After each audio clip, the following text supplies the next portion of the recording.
자, 안녕하십니까. 네, 오늘은 폴 리게르의 악개념을 소개하겠습니다. 소개라기보다는 제가 쓴 논문을 좀 여러분께 강의를 좀 하려고 하는데요. 서양의 악개념은 오늘이 이제 마지막입니다. 큰 흐름을 보여드렸지만은 기본적인 흐름은 썩은 사과 이론이라고 흔히 부르는 이론입니다. 이 상자 속에 사과를 이렇게 담아 놓으면 그 중에 한 사과가 썩죠. 그러면 그 썩은 사과가 옆에 사과들을 다 썩게 만들어 가지고 모든 상자 속에 있는 사과를 다 썩게 만든다는 거죠. 그러면 썩은 사과를 드러내면 된다. 이런 이제 이론이 바로 썩은 사과 이론입니다. 일반적으로 이제 마음의 악함 또는 탐욕, 욕망, 동기의 문제를 주로 악의 원인으로 보는 입장들입니다. 그런데 이 리게르라는 사람은 아주 독특한 악개념을 제시하고 있는데요. 조금 머리가 좀 아픕니다. 성서얘기 많이 나오게 되고 또 유대교적인 이런 얘기도 많이 나오게 되고 또 워낙 박식한 철학자다 보니까 다양한 신화, 상징 이런 얘기들을 하고 있어서 리게르의 이야기를 알아듣기가 쉽지 않은데 크게 죄 이 두 낱말을 어떻게 우리가 악의 상징으로 이해할 수 있느냐가 오늘 주제 핵심입니다. 그러니까 악에 대한 신화들이 있는데 악은 어떻게 발생했을까요? 뭐 알 수가 없죠. 일단은 어떻게라는 방식으로 보면 이제 우리 중간고사 이후에 많이 설명이 되겠지만은 악이 왜 일어나는지에 대해서도 우리가 설명할 수 있지만은 근데 어떻게 일어나나요? 그럼 되게 우연히 충동적으로 알 수 없는 방식으로 또는 이제 뭐 운이 나빠서 이렇게 악이 일어나는 거죠. 그럼 뭐 어떻게 일어나는지를 잘 알 듯하면서도 설명해 보려면은 그게 악인지 잘 몰랐어요. 이런 경우도 많이 있고. 그래서 이제 현실 속에 일어나는 이제 우리가 악행이라고 말할 수 있는 것들을 어떻게 그러면은 악으로 우리가 해석하는지 이런 악의 상징 개념들을 통해서 우리의 악에 대한 이해를 역추적하는 방식을 사용하고 있습니다. 해석학적 방식인데요. 아주 수준이 높아서 여러분이 좀 잘 써가시면서 이해를 해보시기 바랍니다. 해석학이라는 것은 풀어낸다는 뜻입니다. 풀어내는데 우리 두 가지 방식이 필요합니다. 하나는 텍스트. 텍스트는 짜인 것이란 뜻입니다. 텍스트, 텍스처 하면은 질감이란 뜻이죠. 고기의 질감이 뭐 질기다. 또는 옷감이 거칠다. 이런 게 텍스처죠. 짜인 것. 짜인 결 정도로 하셔도 되겠고요. 뭐 우리 글 자체가 바로 텍스트라고 할 수 있네요. 텍스트. 거미줄이라고도 할 수 있습니다. 줄 또는 짜인 것 또는 짜인 결 이렇게도 볼 수 있고요. 어쨌든 결을 이룬다는 면에서는 결은 거죠. 서로 이렇게 얽히설키 엮여가지고 하나의 무늬를 이룬 것. 이것이 이제 결입니다. 자, 그럼 이제 악에 대해서 우리가 나름대로의 어떤 텍스트를 갖고 있습니다. 성경, 불경도 뭐 부처님도 악에 대해서 많은 말씀을 해주셨는데 또 뭐 우리 문학 작품들 그리고 기사들 요즘 보시죠. 최근에 우리 한국에 보도되는 기사들은 정말 끔찍합니다. 날마다 그런 일들이 벌어지고 있죠. 이런 텍스트들, 우리에게 주어진 이런 글들을 우린 도대체 어떤 근거로 그것을 악행이라고 해석을 하는 걸까요? 이런 문제를 다루고 있어요. 악 자체를 다룬다기보다는 악행 자체를 다룬다기보다는 우리가 어떤 행동에 대해서 그것을 악이라고 명명하거나 규정하는지. 그럼 악이라고 규정하거나 명명하면 아주 중요한 권리를 갖게 됩니다. 비난할 수가 있어요. 비난의 정당성을 얻게 됩니다. 어떤 행동이 악행이다라고 하면은 우리는 그 행위에 대해서 아무런 거리낌 없이 비난할 수 있고 심지어는 퇴치할 수 있습니다. 쫓아낼 수도 있는 거, 죽일 수도 있어요. 심판의 권한을 갖는 것이죠. 물론 그 심판자 자신이 온전히 선할 필요는 없습니다. 그 상대방이 악하다기만 하면 우리는 그를 처단할 수 있는 권리를 갖는 것처럼 보여요. 그러니까 이 해석과 풀어내기라는 것이 어떤 것을 악행으로 풀어낸다는 것은 단순한 해석의 문제는 아니네요. 규정하고 단정하고 심판하는 문제이기 때문에 이제 이런 그 주도권 다툼이라는 것이 있게 마련입니다. 릭겔은 서양 철학 전체를 이제 검토하면서 악을 규정했던 세 가지 낱말을 주로 제시하고 있는데 여기서는 오늘은 두 가지만 소개를 하고자 합니다. 하나는 흠이고 또 하나는 죄입니다. 기본 전제는 칸트에 썼던 슬라이드인데요. 세상이라는 것을 뭐 르몽드 할 때 몽드, 문드, 월드 이런 거죠, 그죠? 세상이라는 세상에는 악도 있고 선도 있다. 동의하시나요? 세상엔 악도 있고 선도 있어? 아니면 악만 있고 선만 있나요? 자, 우린 세상에 속해 있네요. 그럼 사람에는 한번 바꿔볼까요? 사람에게는 악도 있고 선도 있나요? 네. 그럼 어떤 방식으로 있나요? 섞여 있나요? 분리되어 있나요? 물과 기름처럼 분리되어 있나요? 아니면은 뭔가 뒤섞여 있나요? 비빔밥처럼 뒤섞여 있나요? 아니면은 또 분리할 수도 있나요? 또는 우리가 선을 원할 때는 선이 튀어나오고 악을 원할 때는 악이 튀어나오고 악에 북받치면 악행을 하고 선행에 대한 욕구가 생기면 선을 행하고 우리가 마음대로 조절할 수 있나요? 아니 조절이 불가능한가요? 조절할 수도 있고 못할 수도 있고 뭐 뒤죽박죽이네 아무튼. 근데 중요한 거는 선도 있고 악도 있다라고 우리가 동의할 수 있다는 겁니다. 근데 릭겔레가 두 가지를 딱 구분해가지고 선이라는 것은 왼쪽에 성스러운 세계의 회복이다 이렇게 봤습니다. 성스러운 세계의 회복. 이 성자를 보면 재미있는 용어네요. 이 귀자를 썼습니다. 이건 나중에 꼭 써먹으세요. 네, 홀리라는 것은 영어로 홀리는 치료한다 이런 뜻입니다. 치료하다. 그러니까 성스럽다고 우리가 번역을 하는 거는 영어에서는 힐링, 고친다, 바로잡는다, 온전하게 한다 이런 뜻을 갖고 있네요. 우리말 한자 성의 경우에는 귀가 있고 입구가 있네요.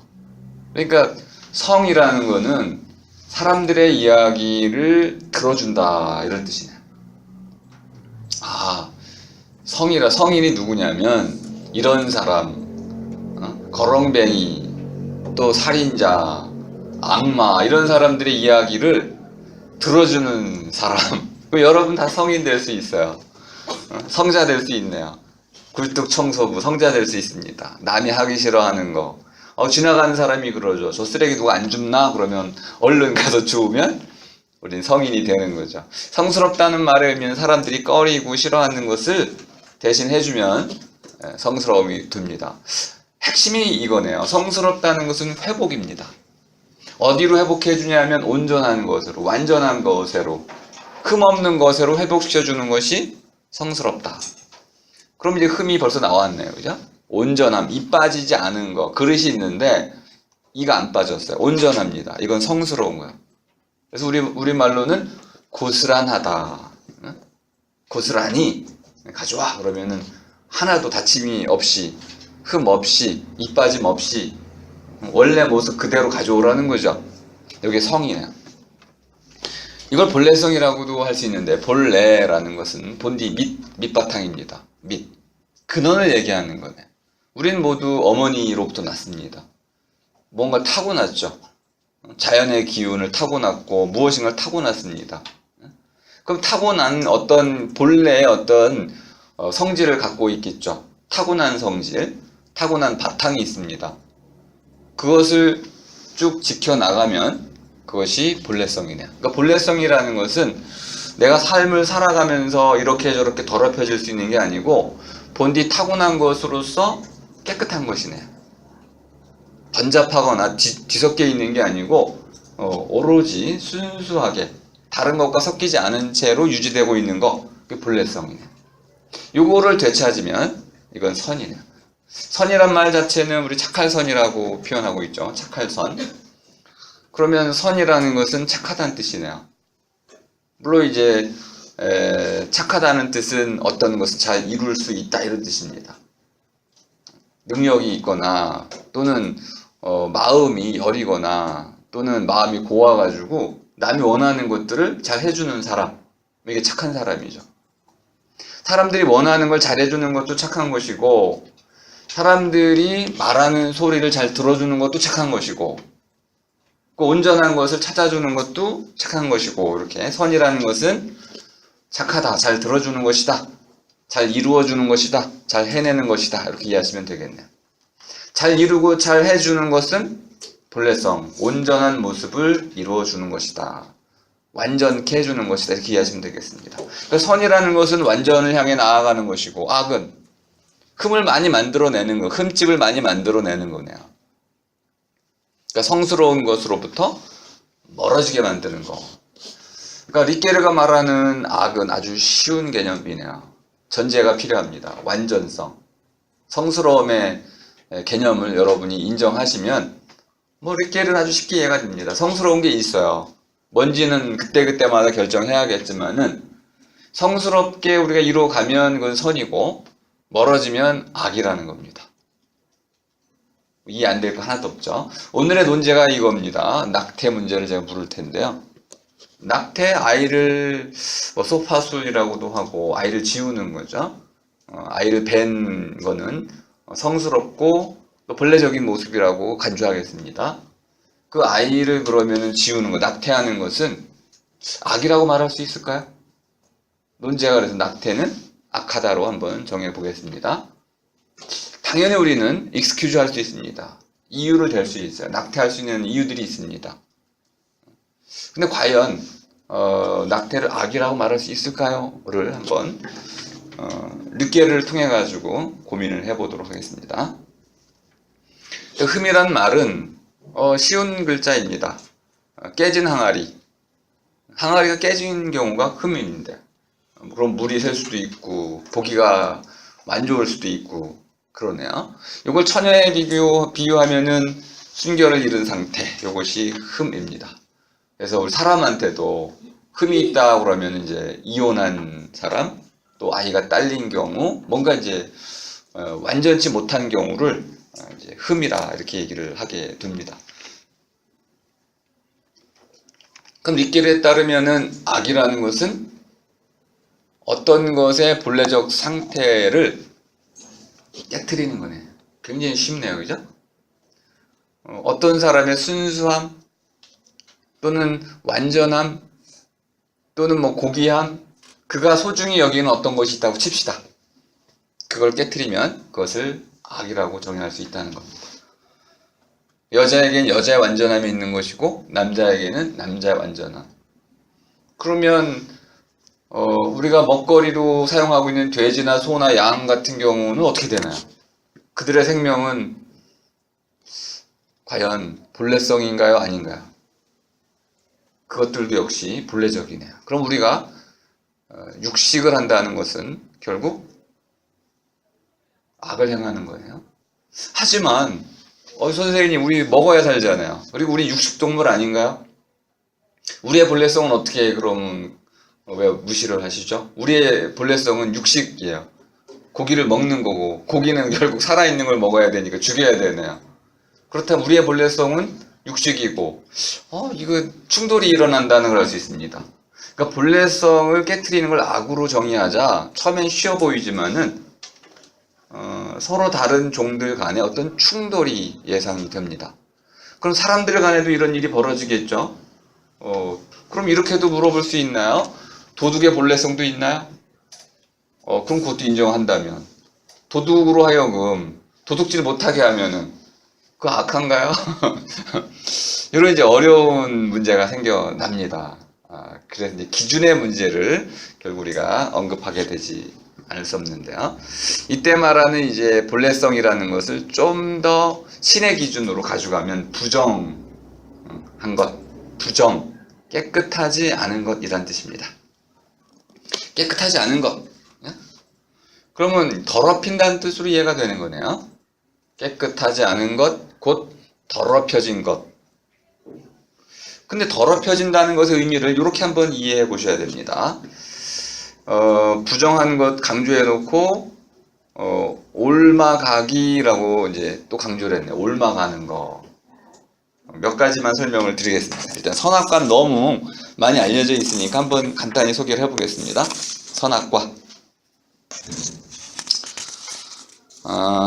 선악과의 원래 이름은 뭐 선악을 구분할 줄 알게 해주는 열매란 뜻입니다.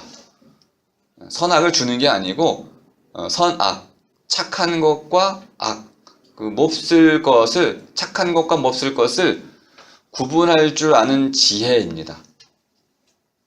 근데 이 지혜는 인간에게 속한 지혜가 아니었어요. 이거는 신에게 속한 지혜였습니다.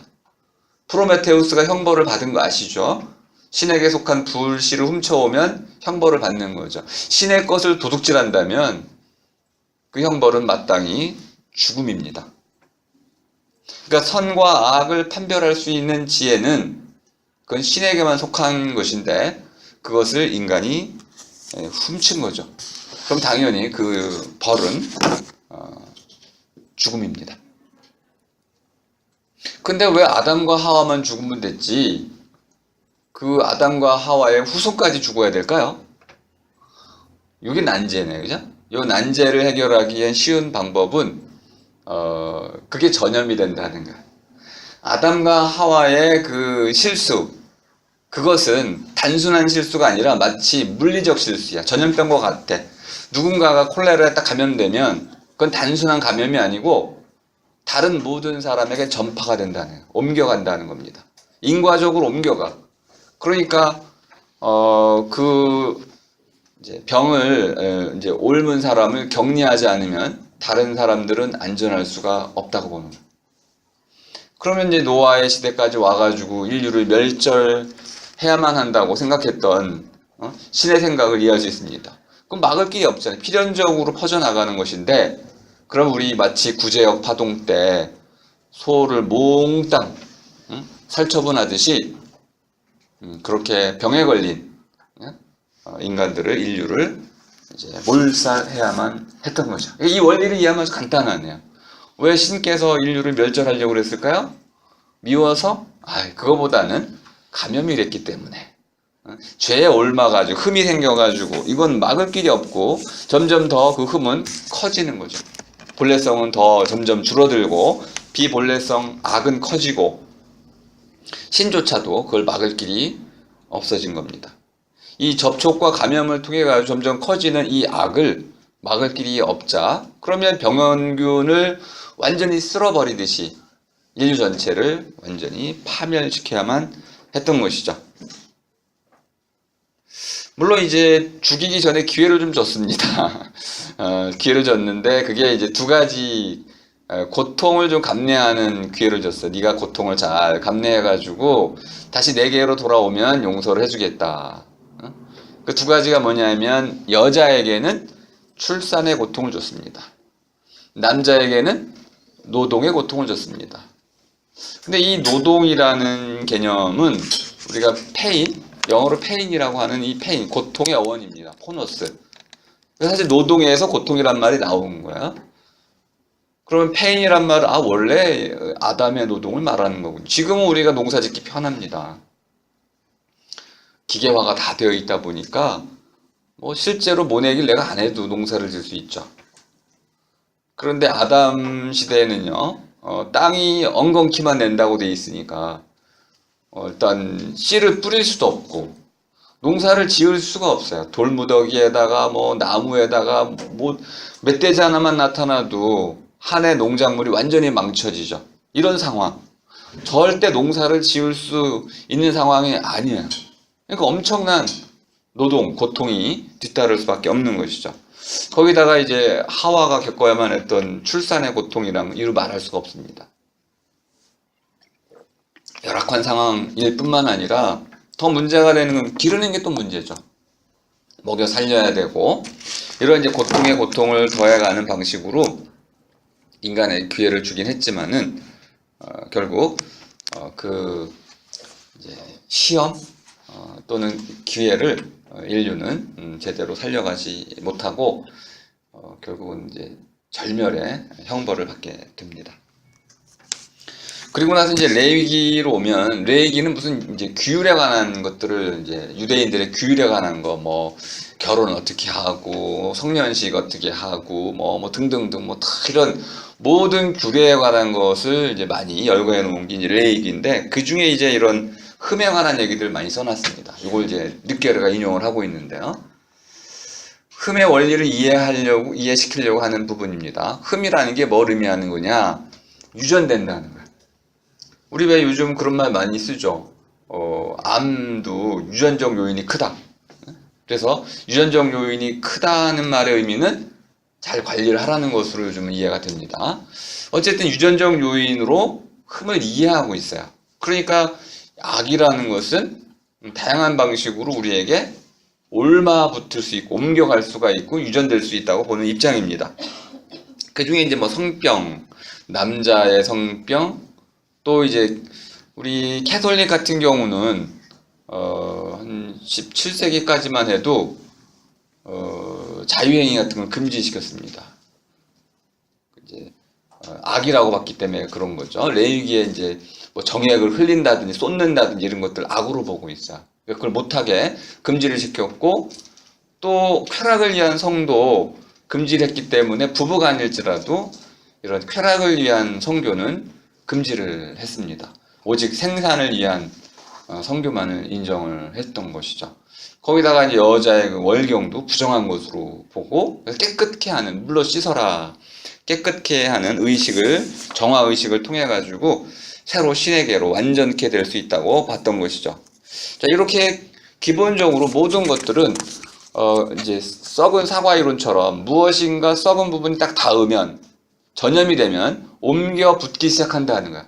옮겨 붙기 시작하면은 그걸 치유할 수 있는 길은 없고, 어떻게 합니까? 옮겨 붙은 건 모조리 불태워 없애거나 제거를 해야 된다. 하지만 방법이 하나 있습니다. 정화할 수 있는 방법, 깨끗게 할 수 있는 방법을 통해서 회복할 수는 있다. 하지만 기본적으로 회복이 안 된다면 그는 분명히 죽여야 되는 거죠. 근데 이제 르케르가 아주 뭐 성경을 많이 소개해서 여러분이 힘드실 수도 있는데, 이제 이게 바로 서양 정신이라고 이해를 해두시면 되겠습니다. 르케르가 예수의 사건을 얘기해요. 혈우병에 걸린 여인이 예수의 그 옷자락을 건듭니다. 그러면 이 흠의 원리에 따르자면은 그 여인은 죽임을 당해야 돼요. 신성을 지금 침해했기 때문에 그 여인은 분명히 그런 제자들에 의해서 죽임을 당해야 되는 중죄를 범한 겁니다. 근데 갑자기 예수가 돌아서 가지고는 누가 내 옷자락을 건드렸냐라고 묻죠. 그러자 이 여인이 막 겁을 먹습니다. 하지만 예수가 거꾸로 된 일을 벌여요. 예수가 손을 딱 대자마자, 예전에는 예수가 말하자면 흠 있는 사람이 돼야 되잖아요. 그 전염의 원리에 따르자면은 흠 있는 사람이 손을 대면 모두가 흠이 있어야 되는데, 거꾸로 흠 있는 사람이 예수에게 손을 댔는데 거꾸로 된 사건이 벌어졌어요. 갑자기 흠이 있던 사람이 흠이 없게 된 거야. 치료가 된 거죠. 그래서 완전히 구약에서 신약으로 넘어오는 과정 속에서 이 전염의 원리, 이것이 옮김의 원리가 완전히 역전되는, 하지만 둘 다 뭐 똑같습니다. 옮겨가는 거죠. 이 옮김의 원리를 통해 가지고 죄를 설명하고 있다. 그럼 거꾸로도 설명하는 겁니다. 예수가 손을 안 댄 사람 모두 더럽다.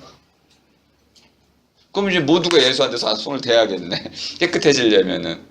이렇게 역전은 일어났지만은 죄 없는 손으로서의 예수의 손이 결국 인류를 깨끗게 할 수 있다라는 믿음을 퍼뜨리게 됐습니다. 결국 옮음의 원리라는 것은 악에서 선으로 갔다가 선에서 악으로 가는 방향만 달라진 뿐이지 인과적 필연성, 마치 물질이 이동하듯이 그렇게 이동해 간다는 면, 감염의 원리를 사용하고 있다는 면에서는 동일하다. 그럼 리케르가 왜 악을 이렇게 설명했는지 압니다. 리케르는 악을 어떤 실체로 본 거죠. 어떤 물질이든 또는 어떤 신성을 깨트리는 것이든 또는 불결한 어떤 행위든 이런 것들이 사람들에게 그대로 전염이 돼서 악이 전파된다고 봤습니다. 자, 이제 두 번째 경우를 한번 볼까요? 이제 리케르의 경우에는 이러한 그 부정을 타는 행위들, 흠이 있는 행위들이 결국 신의 징벌, 신의 분노를 산다고 봤습니다. 이거 좀 어려운 논이네요. 예를 들어, 얘 집에서 이렇게 예를 들을 수 있습니다. 엄마가 아이가 집에 들어왔는데 특히 이제 아들놈들이 맨날 그러잖아요. 뭐 잔뜩 묻혀왔는데 씻질 않아. 씻지도 않고 와가지고 이것 만지고 저것 만지고 엄마가 막 싫어하죠. 빨리 씻고 와. 안 씻으면 어떡합니까? 뭐 때리죠. 그죠? 이거가 똑같은 원리예요. 그러니까 리케르가 말하려고 하는 이 두려움의 윤리라는 건 뭐냐면 네가 그걸 안 씻으면 모든 가족에게 피해가 돌아갈 뿐만 아니라 더 나아가서 신이 너를 벌하실 것이다. 근데 너만 벌하지 않고 우리 공동체 모두를 벌할 테니까 우리는 이제 너에게 깨끗게 할 것을 명령하노라. 해가지고 이제 신에게도 신에게도 징벌을 받고 인간에게도 징벌을 받는 이런 이제 보복의 원리, 정의의 원리 이런 것들에 이제 두려움을 느끼게 돼서 이런 이제 정화의 행위들을 내면화하더라. 이건 이제 윤리라고 보는 거죠. 내면화가 됐으니까 윤리가 됐습니다. 그러니까 악이라는 것은 이렇게 봤네요. 어떤 흠이 있는 것, 뭐 이렇게도 한번 떠올려 보세요. 여러분 사다리를 무서워하시나요? 올라가면 한 칸 정도 올라가실 수 있어요? 네. 근데 5층짜리 사다리면 이 문제가 다릅니다. 5층짜리 사다리면은 정말 올라가기가 겁나죠. 그런데 그 사다리가 흠이 있다고 쳐보세요. 기우뚱 하거나 또는 삐직뿌직 뭔가 뭐 부러지는 것 같고 그러면은 공포에 사로잡히겠죠. 근데 정말 그래 부러져가지고 떨어져 죽었어요. 그럼 이 사다리는 악한가요? 악하지 않나요? 우리 보통 이렇게 얘기해요. 조심하지 않은 네가 문제다. 사다리한테 악을 물을 수가 없네요. 그죠? 사다리가 악하다고 그래가지고 사다리한테 악을 물을 수는 없어. 그럼 이렇게는 물을 수 있겠죠. 사다리는 악하지 않지만은 사다리를 만든 사람 또는 사다리 관리를 소홀히 한 사람은 악하다고 할 수 있겠네요. 왜? 사다리에 흠이 있으면 누군가는 죽게 마련이잖아요. 그러면 당연히 우리는 그 사실 인과관계를 통해 가지고 사다리 자체는 아니어도 사다리를 만든 사람과 사다리를 관리한 사람에 대해서 책임을 물을 수가 있습니다. 그 흠이란 원리는 지금도 우리에게 통용이 됩니다. 과실 책임을 묻는 거죠. 자동차 사고가 나면은 누가 과실이 있는지를 우리가 따지게 됩니다. 결국 이것은 흠의 원리를 따지고 있는 겁니다. 그렇다면 이 흠은 반드시 제거가 돼야 되는 겁니다. 완전케 돼야 되는 거죠. 그렇지 않고는 그 흠이라는 것은 결정적으로 악으로 이어지게 됩니다. 다만 이제 이 여기서 말한 악은 본래성을 깨트린다는 겁니다. 본래성이 깨진다고 죽나요? 라고 물을 수 있는데 자 이제 종교 영역으로 가면 본래성이 깨지면 지옥에 떨어지는 거죠. 그럼 불교도 마찬가지네요. 모든 종교가 그 신 앞에서 본래성을 회복하지 못하면 모두가 심판 앞에서 결국은 지옥으로 떨어진다는 이런 기본 전제를 깔고 있습니다. 그럼 법률은 어떤가요? 우리의 법률도 마찬가지입니다. 어떤 행위가 온전치 못했을 경우, 뭐 예를 들어서 여러분들이 항공 이제 그 관제를 맡고 있는데 관제 기술을 잘 못 갖고 있어요. 그래서 그만 사고가 났습니다. 그럼 누가 책임을 지나요? 관제사가 책임을 지는 거죠. 흠이 있다는 것은 오늘날에도 모든 책임의 원인이 됩니다. 흠이라는 것은 악의 원인이자 책임의 원인이기도 한 거죠. 자, 흠이 있는 곳엔 반드시 그에 대한 상응하는 죗값이라는 것이 있습니다. 벌을 받아야 되는 거죠. 흠이 있는 것은 그만큼 벌을 받습니다. 우리 뭐 시험으로는 그렇게 얘기합니다. 점수가 깎이는 거죠. 흠이 있는 답안지일수록 점수가 깎이는 거. 이게 자명한 게 아닙니다. 아니 왜 흠이 있는 답안지를 점수를 깎아야 되나요? 자명한 게 아니에요. 이게 우리의 오래된 이렇게 르게르가 분석을 해 줬으니까 우리가 아는 거죠. 오래전부터 우리는 흠의 원리를 사용하고 있습니다. 뭔가 흠이 있는 것은 거꾸로 생각해 보세요. 오늘날 우리 약자에 대한 보호 의무를 갖고 있나요, 여러분들은? 우리 사회 약자들을 보호해야 된다고 생각하세요? 흠 있는 사람을 왜 보호하려고 그러죠? 이건 현대적인 겁니다.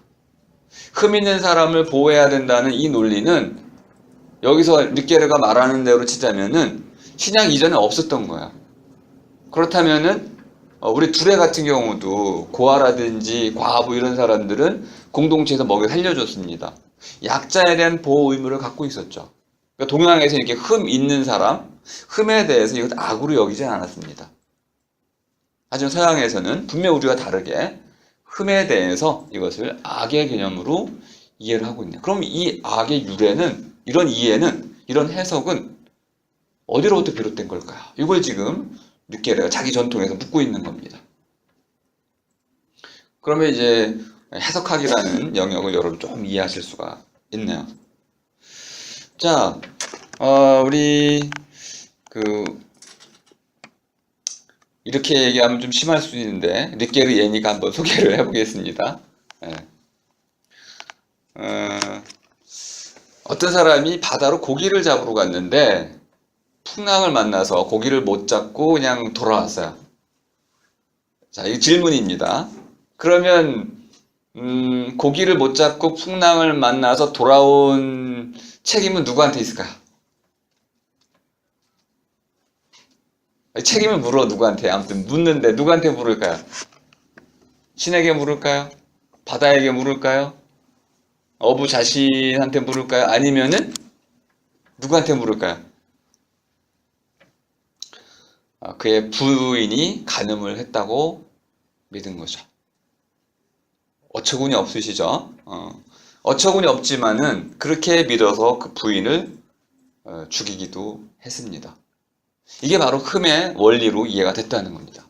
인과적 관계로, 물리적 관계로 악을 이해했다는 걸 알 수 있습니다. 전염의 원리로 악을 이해했습니다. 흠의 원리라는 것은 바로 전염의 원리를 말하는 것이다.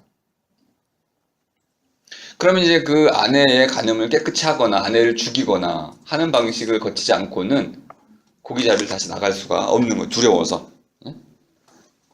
그러니까 흠이라는 것은 약으로 병을 치유하듯이 어떤 사람의 그 문제, 더럽혀진 부분들을 깨끗게 만드는 정화의식을 통해서 원래 상태로 회복할 수 있다고 봤습니다. 흠이라는 건 결정적인 거는 아니고 회복이 가능한 악이네요. 자, 그럼 여기서 중요한 하나의, 나중에 뭐 강조하겠지만, 회복이 가능한 악이 있고, 이 개념을 꼭 기억해 두세요. 돌이킬 수 있는 악이 있고, 돌이킬 수 없는 악이 있다. 돌이키더라도 쉽게 돌이킬 수 있는 게 있고, 쉽게 돌이키기 어려운 게 있다. 그러니까 악의 정도를 우리가 잴 때 이렇게 이해하시면 됩니다. 이게 아주 어려운 논증이에요. 본래성 논증인데 본래성이라는 게 있다고 전제를 하겠습니다. 여성의 본래성이 있다. 순결이라고 한번 예를 들어볼게요. 그럼 누군가가 이 순결을 깨뜨렸다. 그러면 그거는 흠을 만들어냈기 때문에 악행을 저지른 겁니다. 근데 요즘은 천연막 수술을 할 수 있어요? 그럼 돌이킨 건가요? 돌이키지 않은 건가요? 일부는 돌이켰네요. 하지만 정신적인 트라우마는 돌이킬 수가 없습니다. 이 경우에는 어느 정도는 돌이키고 어느 정도는 돌이킬 수 없고, 심지어 이럴 수도 있네요. 뭐 피해 보상을 뭐 많이 해줬다.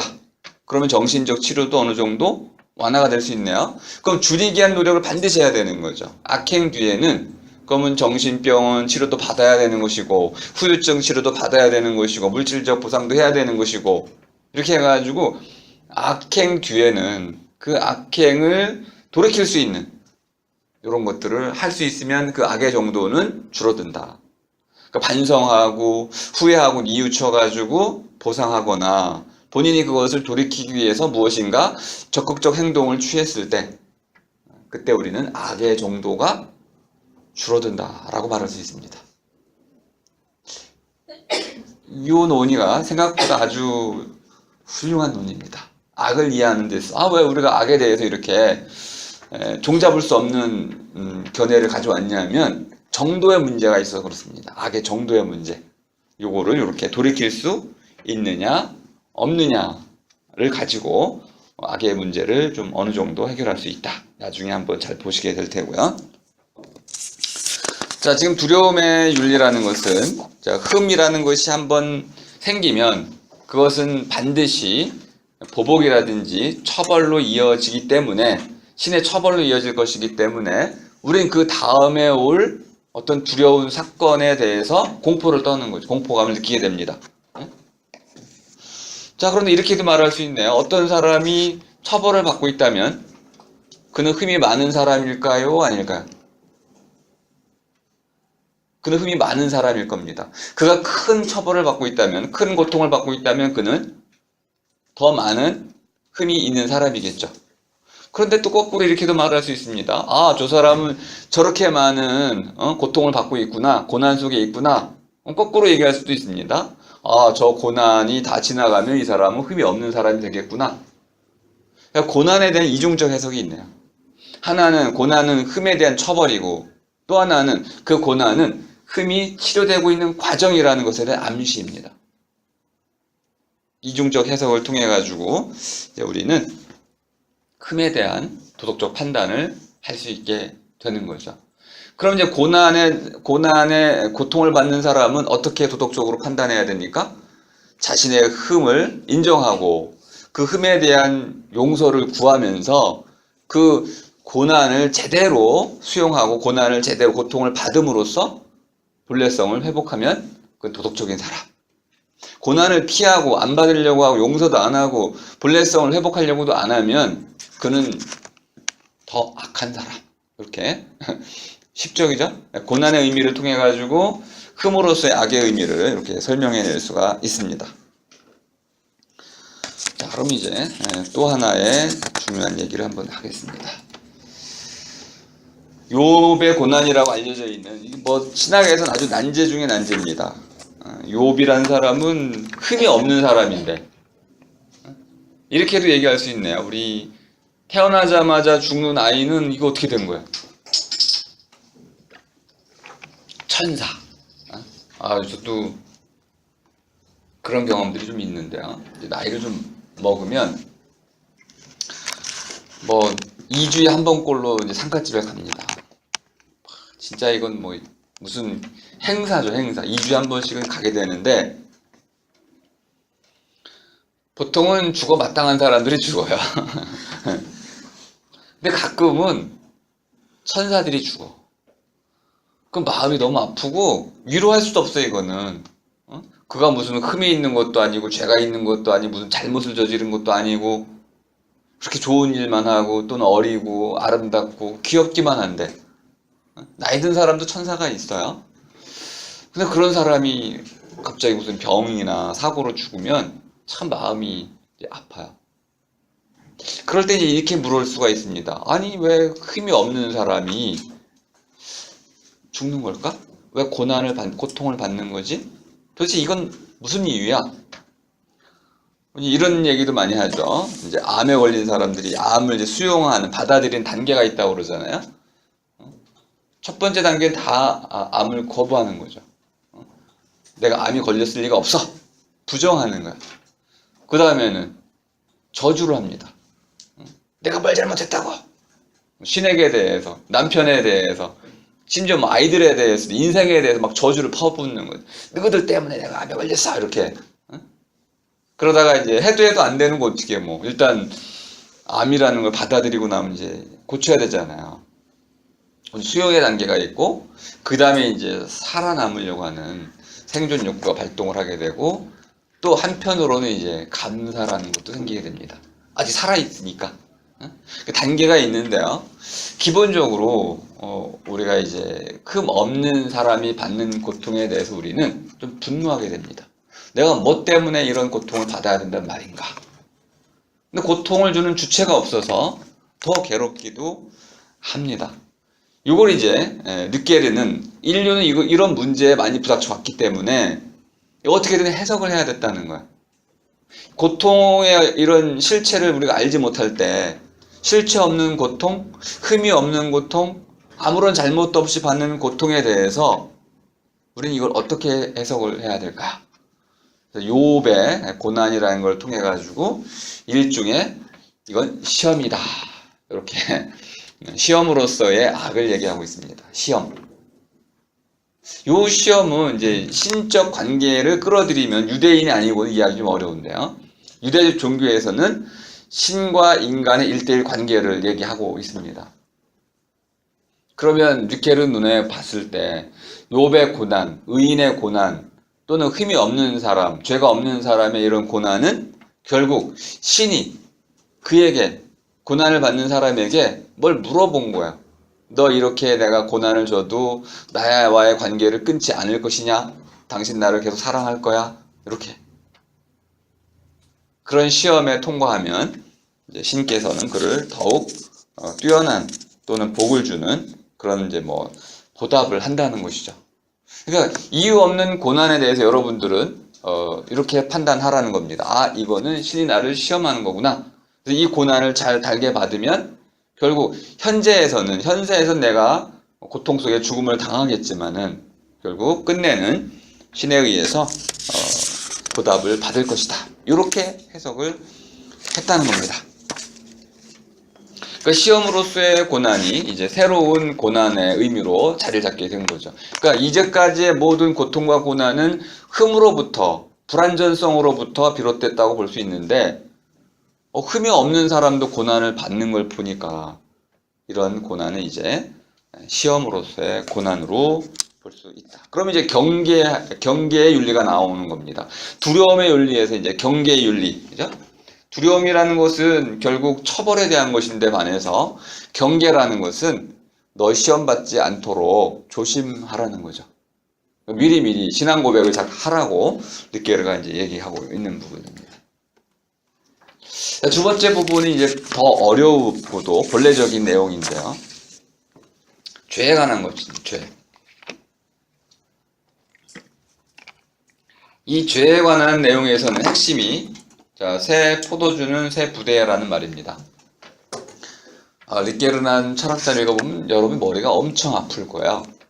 뭐 인용도 어마어마하게 많고 또 뭐 이 알라모에서부터 히브리어에서부터 뭐 헬라어 뭐 수많은 언어들이 등장이 되고 그리고 우리가 알 수 없는 그런 수많은 정승들 이런 것들을 끌고 들어오기 때문에 여러분이 좀 박식하다면 상당히 쾌감을 느낄 겁니다. 야, 역시 나랑 내가 읽을 만한 책이야 이렇게도 볼 수 있는데 그렇지 않은 분이라면은 들어가서 막 5분 이내에 책 덮고 나올 거예요. 하지만 꼭 기억을 해 두세요. 이런 노력을 하는 이유는 서양 2500년의 역사를 이해하려고 하는 겁니다. 그리고 바로 해석을 해내지 못하면 우리가 왜 이런 종류의 것들을 악으로 받는지를 이해할 수가 없게 돼. 르게르가 이런 해석을 해 주었기 때문에 서양은 이제 우리가 왜 이런 것들을 악으로 받는지를 이해할 수 있게 됐습니다. 첫 번째는 흠이 없고 불완전성에 관한 것이었습니다. 떨어져 나오는 것이었죠. 두 번째는 악에 관한 것입니다. 죄에 관한 것인데요. 죄라는 것은 뭐 이렇게 간단히 얘기할 수 있습니다. 이제 신에게 하나님께 여기 아래아를 원래 찍어야 됩니다.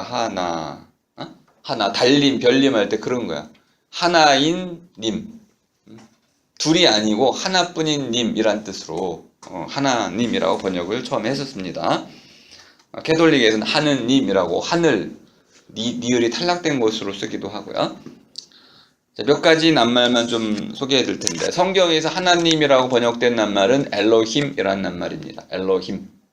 근데 엘이라는 것은 중동하면 이제 페르시아를 주로 얘기하게 됩니다. 페르시아에서 신을 지칭하던 고유명사입니다.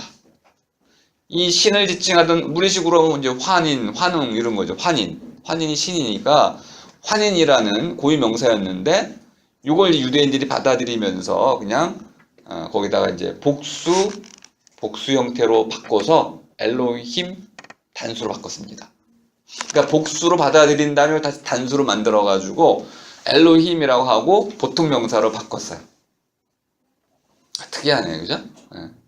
그러니까 엘로힘이라는 것은 원래는 중동의 신 이름이었지만은 유대교로 들어오면서 보통 명사가 됐다. 그래서 엘 이렇게 썼습니다.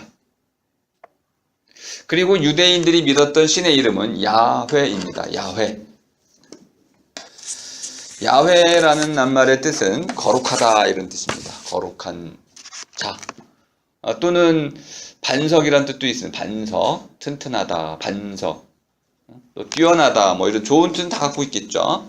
삶과 죽음을 주관한, 다스린다는 뜻도 물론 갖고 있습니다. 반석, 다스리다 이런 뜻 다 갖고 있는 것이고요. 그리고 이제 가난과 부를 주관한다 이런 뜻도 갖고 있습니다. 야훼는. 근데 야훼의 가장 중요한 특징은 전쟁의 신입니다. 싸움에 나가면 지질 않는 거죠. 전쟁의 신으로서 유대인들이 숭배를 했었습니다. 그런데 유대인들에게 큰 사건이 하나 일어납니다. 바빌론 유폐라고 하는, 갑자기 유대인들이 모두 바빌로니아로 포로로 이제 끌려간 거죠. 가가지고 이제 고민이 깊어졌습니다. 아니 전쟁의 신께서 우리를 패배로 만들었어? 그럼 우리 신이 진 거네? 야훼는 그래서 패자의 신이야? 그러면 신이 패한 거죠. 다른 신과 맞서 싸워서 야훼가 진 거야. 요때 이제 신학적인 새로운 해석이 제기가 됩니다. 야훼가 진 게 아니고 야훼가 우리를 버린 것이다. 이게 이제 릿게르의 생각입니다. 야훼가 다른 신과 싸워서 엘신과 싸워서 바알세불과 싸워가지고 진 게 아니고 이 야훼께서 우리의 타락을 목도하시고는 우리를 버린 거다. 그럼 이제 우리는 다시 야훼의 인정을 받으면 되는 거죠. 그리고 이렇게 한 단계 더 상승을 시킵니다. 바알세불이나 이런 모든 신들을 제어하는 게 또 야훼다 해가지고 유일신으로서의 야훼를 강조하고 있습니다. 그리고 이제 아도나이란 말도 하나 알아두세요. 아도나이. 야훼가 자기 이름을 부르지 말라고 그랬어요. 근데 불러야 될 거 아니에요. 신을 불러야 되는데 부를 수 없으니까 아도나이라고 부르게 됐고, 이걸 우리 성경에서는 주님이라고 번역을 했습니다. 주인, 임자, 주인이란 뜻입니다. 여기서 릿게르가 찾아낸 건 뭐냐면 다바르란 말이에요. 다바르. 이제 다바르. 다바르라는 표현은 뭐 여러분들 전혀 이해하지 처음 들어보시는 낱말일 텐데요. 목소리, 바람이란 뜻입니다. 숨, 다바르. 숨, 목소리. 어떤 목소리냐면은 사람을 찾는 목소리입니다. 야훼의 목소리, 사람을 찾는. 뭐 에덴 동산에서는 아담아 어디 있느냐라고 한번 물은 적이 있죠, 그죠? 이렇게 사람을 찾는 그런 목소리입니다. 그럼 뭐 불러서 뭐 하시게요? 계약을 맺으려고. 야, 내가 이렇게 해주려고 하는데 너 동의하냐? 그럼 너 이렇게 할래? 계약을 맺는 신. 그러니까 다바르는 기본적으로 무엇인가를 이제 사람을 불러가지고 그와 계약을 맺게 만드는 신. 그러니까 새로운 신이 등장한 거야. 명령하고 일방적으로 보호하는 게 아니고, 자, 숨을 쉬고 바람을 불러일으키고 말을 하는 신이 등장해서 인간에게 이제 사람에게 계약을 제시하는 거죠. 그럼 사람은 그 계약을 잘 듣고 자율적인 의사를 가지고 계약에 참여하게 됩니다. 하면 전제 조건이 있어요. 계약을 하기 위해서는 우리가 아는 사람과 하게 되니까 연대감, 유대감이라는 전제를 깔고 있어야 됩니다. 이렇게. 자, 신약, 구약이라고 말할 때 우리 구약, 신약이란 다 계약이란 뜻인데 바로 이것이 신과 인간이 맺는 계약을 의미하는 것이고 그 둘 사이에 연대성, 유대감을 전제로 하고 있다. 자, 이걸 가지고 이제 릿게르가 악을 설명하려고 합니다. 이제 악을 설명할 때 가장 중요한 건 계약을 맺었으니까 법이 등장한 거죠. 그 법을 안 지키면요, 그거 악한 거죠. 이제 행동으로 하는 게 아니고, 예를 들어 누가 뭐 본래적인 흠이 생겼거나 또 누군가의 본래성을 깨트렸거나가 아니고 계약을 위반하면 그냥 악이 되는 거예요. 이해가 되셨나요? 이건 새로운 종류의 악 개념이야. 내가 뭐 물질적으로 손상을 입힌 것도 아니고 어떤 내가 뭐 불완전하게 된 것도 아닌데 그냥 계약을 하나 어겼다고 해가지고 내가 악을 저지른 것으로 되는 거죠. 자, 그럼 굉장히 어려운 문제가 생겨납니다. 뭐 논의는 좀 복잡하지만 한마디로 말씀드리면은 자, 벗어나는 것, 신에게서 멀어지는 것을 모두 악으로 본다. 계약의 기본 조건은 뭡니까? 가까워지겠다는 거죠. 여러분들이 결혼하면 부부 서약을 맺게 되죠. 혼인 서약을 맺게 되는데 혼인 서약의 내용이 아주 뭐 유치합니다. 그죠? 검은 머리 팥불이 될 때까지 뭐 질병이 들거나 어쩌고 이제 서로 지키고 보호하고 사랑하며 끝까지 살겠습니까? 네. 혼인 서약이 그거죠. 그죠? 네. 그러면 죄는 악을 어떻게 저지르는 겁니까? 멀어지면 악을 저지르는 거죠. 그럼 여러분들이 이해하는 이런 계약 파기로서의 악이 여기서 출현했다는 걸 알 수 있냐? 그럼 이렇게 얘기를 합니다. 계약이라는 것은 기본적으로 서로에 대한 충성을 약속한 것이므로 충성을 다하지 않으면 그것을 계약 파기로 본다. 이렇게 보는 겁니다. 어떤 기본적인 약속 내용보다도 그 약속 구체적 하나하나의 내용을 모두 포괄하는 서로에게 충성을 다한다. 서로의 온 마음을 다해서 서로가 서로를 사랑한다는 기본 계약, 연대감, 연대성 이것을 깨트리면 그것을 악으로 본다는 거죠. 그러니까 신과 인간 사이에는 그런 상호 신뢰에 바탕해가지고 서로의 온 마음을 다해서 서로를 사랑한다 라는 이것을 깨트리면 그것이 악이 된다는 것으로 봅니다. 근데 이때 이제 왜 제가 이것을 핵심으로 봤냐면 이건 여러분 잘 이해하실 수 없는 부분일 수도 있는데요. 뭐 많이 쓰잖아요. 새 부대를 새 술을, 새 포도주를 새 부대에 담아라. 무슨 뜻이에요, 그게? 기본적으로는 유대인들의 이 포도주 저장 방식을 이해해야 됩니다. 그들이 양가죽에다 이렇게 저장을 했죠. 지금 프랑스 사람들은 통에다가 저장을 합니다. 그러니까 굳이 통을 새로 가를 필요가 없어요, 그죠? 그런데 올해 술이 나왔죠. 그러면 이제 양가죽으로 된 포도주 부대에 술을 따라 마시면 빈 그 포도주 부대가 되겠죠, 그죠? 그 부대를 옛날 걸 그대로 쓰면 이게 딱딱해져 가지고 포도주가 발효되는 순간 이게 터져 버리거나 찢어져 버려요. 그러니까 이 포도주를 신의 은혜, 신의 축복, 신의 선물로 본다고 하면 생명을 나타내는 겁니다. 생명이라고 본다면 이 주어진 생명, 나에게 주어진 이 생명을 그럼 나는 부대네, 그죠? 나는 포도주는 나의 생명이고 그러면 나를 감싸고 있는 이 몸이라든지 이런 것들은 모두 부대에 해당됩니다. 근데 이것을 새롭게 하지 않으면은 그냥 딱딱하게 굳어버리고 결국은 포도주 이 주머니가 터져버려서 생명의 포도주인 그것이 결국은 사라져 버리는 거죠. 잃어버리게 되는 겁니다. 그 온 마음을 다하라는 말의 의미는 너에게 주어져 있는 그런 생명을 흘러넘치도록 잘 보관을 할 뿐만 아니라 그것을 잘 써먹도록 하라는 거죠. 그럼 생명의 포도주를 낡고 찢어진 흙투성이 그 부대자루에 담지 말고 새로운 부대를 잘 가지고 와서 그런 생명의 포도주에 값하는 그런 삶을 살아야 된다는 거죠. 이걸 못하는 것은 이제 세 가지를 설명했습니다. 이게 이제 죄 개념의 핵심인데요. 이 정도는 여러분도 알아두시면 도움이 될 겁니다. 발음도 한번 잘 들어보세요. 요게 이제 그 히브리어 성경에 쓰였던 건데요. 히브리어 성경에 쓰였던 건데 첫 번째는 여기 하도 아니고 샤타트. 샤타트. 말이 좀 특이하네요, 그죠? 네. 그리고 이제 아온. 이게 뭐냐면은 둘 다 빗나갔다는 뜻입니다. 그죠? 빗나갔다. 아리스토텔레스가 썼던 용어로는 하마르티아. 하마르티아라고 써놓으세요. 나중에 찾아보세요. 하마르티아. 창 던지기, 활 쏘기를 하는데 관역에다가 창을 던지고 활을 쐈는데 빗나갔습니다. 수많은 문학 작품에 막 나와요. 눈먼 제로니모라는 그 유명한 소설에 나옵니다. 활 속에 나오죠. 그죠? 그리고 뭐 우리 로빈 훗에도 나오고 수많은 문학 작품들에 등장하는 활 속이 전부 하마르티와 관련돼 있어요. 관역을 맞춰야 되는데 빗 맞춘 거야.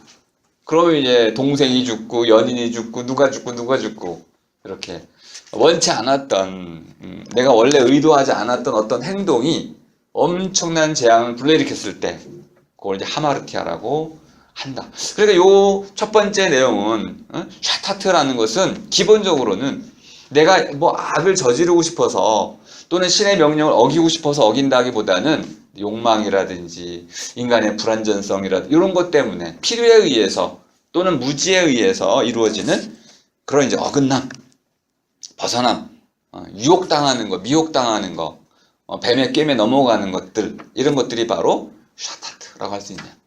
왠지 좀 속삭이는 것처럼 느껴집니다. 이런 것들도 어쨌든 우리에게 악이 될 수 있다는 겁니다. 그러니까 술에 취하고 마약에 취하고 뭔가 미혹당해서 잘못된 행동, 난 원래 원하지 않았는데 운전 기술이 미숙해가지고 사람을 친다든지 이런 것들은 내가 의도하지 않았지만은 그 결과적으로는 신의 명령에 어긋나 있어요. 그런 것도 죄 또는 악이라고 보는 것이죠. 그다음에 이제 빼샤라는 것은 원래 뜻은 목이 빳빳한, 빡빡, 목이 빳빳, 빼샤, 예? 비슷한 내용이죠. 목이 빳빳해지는 거, 고추 쓴 거, 저 잘났다고 얘기하는 거. 이거 그리스어로 알아두세요. 히브리스. 우리가 오만과 편견할 때 쓰는 거죠. 히브리스.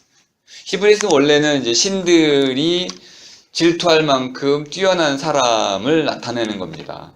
그러니까 뭐 오만이란 뜻이 아니고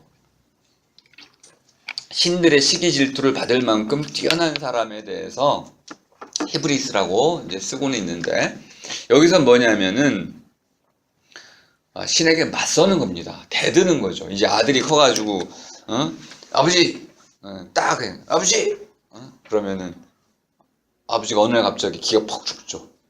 아들 딱 뭐 빳빳이 들고 이제 대들면은 대드는 거, 맞서는 거, 이것이 바로 빼샤. 그러니까 신의 명령에 순종하지 않는 태도를 뜻하네요. 자기를 내세우는 태도를 뜻하고 있습니다. 이것이 바로 이제 신과의 관계를 끊게 만드는 요인이 되는 거죠. 이것도 이제 죄 또는 악으로 보는 것이고요. 그리고 마지막에 이제 샤가라는 것은 요거는 이제 취한다는 뜻입니다. 술 취한다. 원래는 술 취한다는 뜻인데 이 맥락에서 르케레가 쓴 뜻에서는 그 술 취한다는 뜻이 아니고 술 취한 사람 어떻게 하나요? 고집이 세져가지고 야 일로 가야 돼 그러면 어떻게 해야 됩니까? 절로 가고 야 절로 가야 돼 그러면 일로 가고 지 멋대로 그죠? 요거 자기 멋대로 삶의 방향을 찾아가는 사람 특히 이제 신이 가라고 한 쪽은 안 가고 엉뚱한 쪽으로 잘못된 길로 가면서 자기가 옳다고 우기는 것 요걸 얘기하는 거네. 응? 그럼 결국은 난파당한다는 뜻인데요. 외딴 곳에 갇히게 된다 이런 뜻입니다. 난파당하거나 외딴 곳에 그럼 결국 지옥으로 가는 거겠죠? 이런 방식으로 그것도 죄를 설명하고 있습니다. 자, 죄라는 것은 기본적으로 이렇게 이해하시면 됩니다. 신과의 참된 관계가 끊긴 상태, 가까움을 잃어버린 상태, 온 마음을 다하지 않는 상태, 새로워지지 않고 있는 상태, 신의 주신 그 생명의 포도주를 낡은 부대, 옛 부대에 담고 돌보지 않는 태도, 존경하지 않고 그를 숭배하지 않는 태도, 또 미혹에 넘어가는 것, 또는 헛되고 거짓되고 또 아무것도 아닌 것들에게 이제 한눈을 파는 것, 이런 것들로 우리 죄를 이해할 수 있습니다. 이걸 예수의 말로 요약하면은 온 마음을 다하지 않는 것, 정성을 다하지 않는 것, 이렇게 얘기할 수 있습니다. 자, 그러니까 우리 칸트든 아우구스티누스든 서양의 악개념을 이해할 때 왜 이렇게 받아들이기 힘들었는지 알 수 있습니다.